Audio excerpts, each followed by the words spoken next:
السلام علیکم، آپ دیکھ رہے ہیں کے نیوز چینل۔ خبر شامل کرتے ہیں خانیوال سے۔ ہمارے بیورو چیف ساجد ملک کی رپورٹ کے مطابق ڈسٹرکٹ پولیس آفیسر محمد علی وسیم اور ڈپٹی کمشنر آغا ظہیر عباس شیرازی کی قیادت میں دفعہ 144 کے نفاذ کو یقینی بنانے کے لیے خانیوال پولیس، ضلعی انتظامیہ اور پاک آرمی کا مشترکہ فلیگ مارچ کا انعقاد کیا گیا، جس میں district police Khanewal, traffic police, elite force اور پاک آرمی کی گاڑیوں نے حصہ لیا۔ Flag march D P O office سے ہو کر ایس پی چوک، آوان چوک، کمبو چوک، آر سی اے چوک، میلاد مصطفیٰ، سنگلا والا چوک، ایوب چوک، فاروق اعظم چوک ہوتا ہوا ڈپٹی کمشنر آفس اختتام پذیر ہوا۔ ڈی پی او محمد علی وسیم نے کہا کہ فلیگ مارچ کا مقصد لاک ڈاؤن کے دوران حکومت پنجاب کی جاری کردہ احکامات کے نفاذ کو یقینی بنانے کے ساتھ ساتھ عوامی شعور بیدار کرنا اور احساس تحفظ پیدا کرنا ہے۔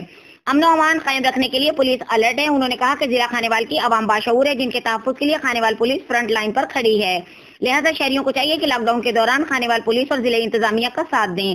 ڈپٹی کمشنر آغا ظہیر عباس شیرازی نے کہا کہ انتظامیہ عوام کی خدمت کے لیے فیلڈ میں موجود ہے۔ وائرس کے پھیلاؤ کا خطرہ ابھی ٹلا نہیں، لہذا عوام کو گھروں میں احتیاطی تدابیر پر سختی سے عمل کرنا ہوگا۔